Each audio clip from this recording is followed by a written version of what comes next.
हाय सांग माने पखाल दिवस हूँ आम 4.5 कोटी ओडिया मानकर मुख्य दिवस। तो यही दिन में समस्ते पखाल खाती आमे भी पखाल दिवस पालन करूँ।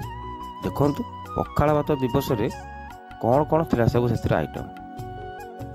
तेज ये थिला पखाल भात ता सहित दही लेंबू लंका ये देखु मिक्सचर बड़ी चूरा आलू भेंडी भजा देखु यहाँ हूँ आलू चोखा बा भर्ता काकुड़ी सालाड बादाम पकौड़ी एवं शाग। पखाल भात को शागटा हूँ मुख्य खाद्य। तो पखाल भात सहित शाग जदि नथिबो ताहले पखाल खाइला बेला लगे।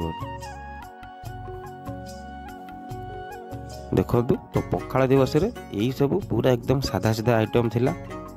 तो पखाल भात सहित विभिन्न प्रकार आइटम खाई किंतु आमर यही भली सादा सीधा खाद्य थिला आ जहाँकि भल टेस्टी थिला।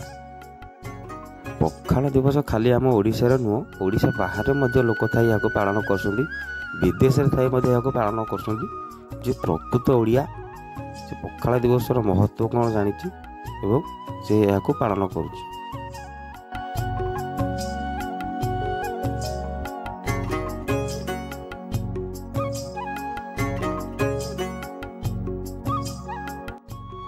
वीडियोटी भल लगी लाइक शेयर कमेंट करने को भूलिए। रोची जय जगन्नाथ नमस्कार।